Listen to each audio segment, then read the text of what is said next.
इत्थे कोई ना मिलदा पे रब मिलांदा है।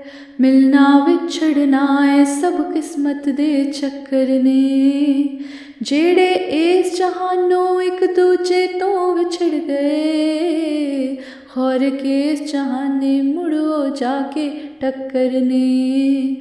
खौर के इस जहाने मुड़ो जाके टक्कर ने। वे मैं तेरे पिछे आखिर तिकर आना है। पावे पैरां दे विच चुभदे सूला पखड़ने। पावे पैरां दे विच चुभदे सूला पखड़ने।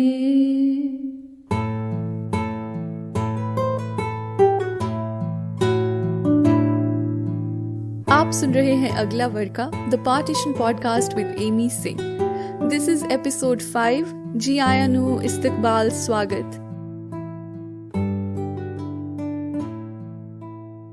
हमारा ये छोटा सा कारवान चलते चलते 500 लोगों तक पहुंच गया है।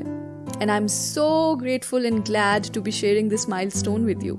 जो मोहब्बत ते मान तुसी मिन्नू ते इस पॉडकास्ट ਨੂੰ ਦਿੱਤਾ ਹੈ ਉਹਦੇ ਲਈ ਮੈਂ ਤੁਹਾਡੀ ਤਹਿ ਦਿਲੋਂ ਸ਼ੁਕਰਗੁਜ਼ਾਰ ਹਾਂ। आज का एपिसोड मेरे लिए बड़ा खास है क्योंकि it's about dreams and partition. So let me begin and let me ask you a question. But let me ask you a question in the words of Samuel Taylor Coleridge. What if you slept? What if you slept? And what if in your sleep you dreamed? And what if in your dream you went to heaven and there plucked a strange and beautiful flower? And what if, when you awoke, you had that flower in your hand? Ah, what then?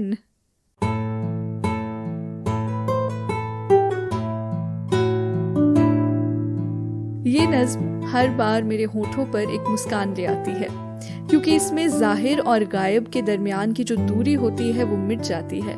और आप तो जानते ही हैं, दूरियां मिटाने वाली हर शय मुझे बहुत अच्छी लगती है। ये पॉडकास्ट अगला वर्ग का, जिसे आप पिछले 5 हफ्तों से सुनते आ रहे हैं, दरअसल ये भी एक ख्वाब की ताबीर ही है। I saw myself making this podcast in a dream in the early months of 2020 lockdown. ये बात मेरी डायरी और चंद दोस्तों के अलावा किसी को मालूम नहीं थी, पर आज मेरा ये ख्वाब आप सब पे जाहिर है।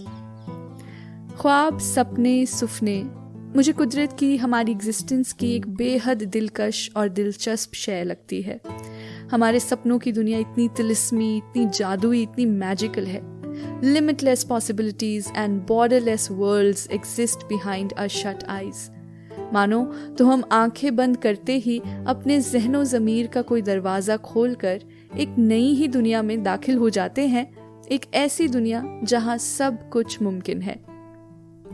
बिना वीज़ा और बिना किसी फॉर्मेलिटीज़ के सरहद पार से किसी मेहमान का हमारे घर आ जाना भी मुमकिन है, जैसा कि गुलजार साहब इस नज़्म में बताते हैं। सुनेंगे? चलिए सुनाती हूँ। सुबह सुबह एक ख्वाब की दस्तक पर दरवाज़ा खोला, देखा सरहद के उस पार से कुछ मेहमान आए हैं। आँखों से मानूस थे सारे, चेहरे सारे सुने सुनाए।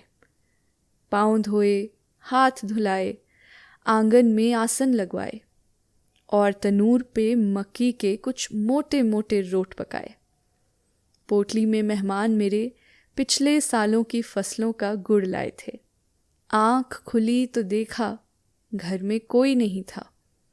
हाथ लगाकर देखा तो तनूर अभी तक बुझा नहीं था और होठों पर मीठे गुड़ का जायका अब तक चिपक रहा था। ख्वाब था शायद, ख्वाब ही होगा। सरहद पर कल रात सुना है चली थी गोली। सरहद पर कल रात सुना है कुछ ख्वाबों का खून हुआ।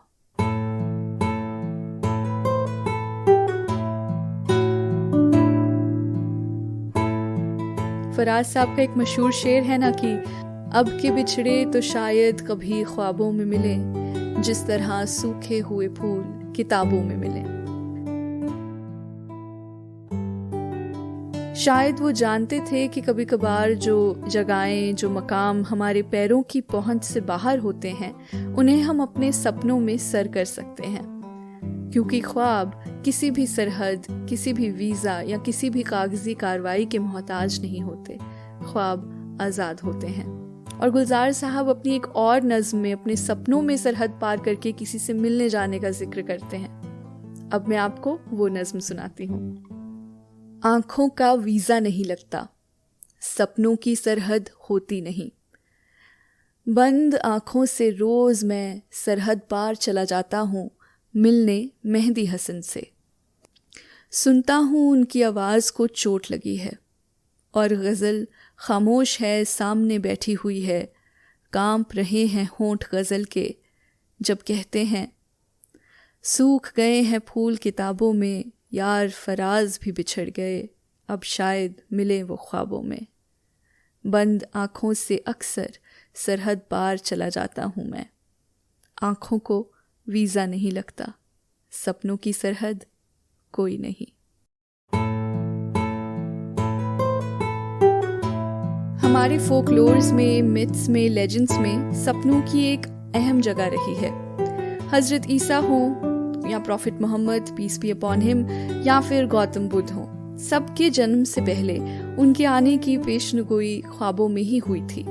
सूफी लोग ख्वाबों को खुदा का इशारा भी कहते हैं। श्री गुरु ग्रंथ साहिब में तो लिखा है कि अया संसार सगल है सुपना, अया संसार सगल है सुपना, this world is just a dream. तो पार्टीशन की कहानी में भी सपनों का एक अपना दर्जा है, एक अपना मकाम है, उनका एक अपना किरदार है। कुछ ख्वाबों की ताबीर विसाल और मुलाकातों की है, तो कुछ ख्वाबों की ताबीर है हिज्र की, सदमे की, पागलपन की भी। मैं हाल ही में एक किताब पढ़ रही हूँ, the other in the mirror. It's a collection of partition stories edited by सहर मिर्ज़ा। उसमें एक कहानी मैंने पढ़ी, लव ड्यूरिंग आर्मस्टिस। ये कहानी है ब्रिज भूषण की। ब्रिज 11वीं कक्षा में पढ़ता है और शिमला में रहता है। एक आम सी जिंदगी जीने वाले ब्रिज की दुनिया उस दिन बदल जाती है जिस दिन वो शिमला में बेनज़ीर भुट्टो को पहली बार देखता है। बेनज़ीर वहाँ अपने अब्बा के साथ शिमला अग्रीमेंट साइन करने के सिलसिले में आई थी। ब्रिज को उनसे पहली नज़र में ही मोहब्बत हो जाती है। एक ऐसी शदीद मोहब्बत जो साल दर साल गहरी होती जाती है, एक जुनून में तब्दील हो जाती है। बेनज़ीर तो चंद रोज़ में शिमला से वापस पाकिस्तान चली जाती हैं, पर ब्रिज उन्हें ख़त लिखते रहते हैं। सब लोग ब्रिज का मजाक उड़ाते हैं, उनके घर वाले भी उसके खिलाफ खड़े हो जाते हैं। ब्रिज का मन ना पढ़ाई में लगता था, ना दुनिया की किसी और चीज़ में। वो तो सुध बुध खोकर बस बेनज़ीर के नाम मुसलसल मोहब्बत के खत लिखता रहता। इंतहा तो तब हो गई जब ब्रिज ने ये दावा करना शुरू कर दिया कि बेनज़ीर उन्हें ख्वाबों में आके मिलने लगी है, कि उसे भी ब्रिज से मोहब्बत हो गई है। वो ये बात सच की गहराइयों से कहता कि बेनज़ीर उन्हें ख्वाबों में वो बातें भी बताती है जो उसने अभी अपने अब्बा को भी नहीं बताई होती। ब्रिज को पहले से पता होता था कि बेनज़ीर आने वाले प्रोग्राम्स में किस रंग के कपड़े पहनेंगी, किस मुल्क का दौरा करेंगी, ऑक्सफोर्ड पढ़ने के लिए कब जाएंगी, और जाहिर है कि अब सब ब्रिज को पागल करार दे चुके थे। इस कहानी में आगे क्या होता है, ब्रिज पागल खाने कैसे पहुंचता है, और कहानी के अंत में उसके हाथ पर ब्रिज भूषण भुट्टो का टैटू क्यों बना होता है, ये जानने के लिए आप ये कहानी ज़रूर पढ़ें। अगर आप चंडीगढ़ में रहते हैं तो बहुत जल्द एक इवेंट पर आपको इस कहानी को लिखने वाले डॉक्टर अनिरुद्ध काला खुद सुनाएंगे। इस इवेंट की डिटेल्स मैं आपके साथ जल्द शेयर करूंगी। लाहौर को लिखे अपने खतों में मैंने एक बार लिखा था, Lahore, in my dreams I stroll in your streets and peek into people's houses watching Hum TV. Would you dismiss me as a stalker or invite me in? Lahore, I don't know how to be your enemy. I only know this pain where once my limb was. Your own heart beating gently in Chandigarh. रब राज़ी रखे मेरे इन ख्वाबों को जो मुझे सरहद पार ले जाते हैं, मुझे लाहौर की गलियों की सैर कराते हैं, जो मेरे दिल के ज़ख्मों पर कुछ मरहम लगाते हैं। और रब राज़ी रखे आपके उन सपनों को जो आपके लिए उम्मीद लेकर आते हैं, जो आपको तंदुरुस्ती बख्शते हैं, जो आपको हील करते हैं। रब हम सब के ख्वाबों को राज़ी रखे और हमें उनकी ताबीर करने के, उनके मतलब समझने के, उनके इशारे पढ़ने का हुनर भी बख्शे। आप सुन रहे थे अगला वर्का the partition podcast with Amy Singh. ये वो जगह है, वो खिड़की है जहाँ अपने अपनों से मिलते हैं, जहाँ सरहदें सराब होती हैं, जहाँ नई उम्मीद के नए पुल बनाए जाते हैं, जहाँ किताब इश्क का अगला वर्का खोला जाता है।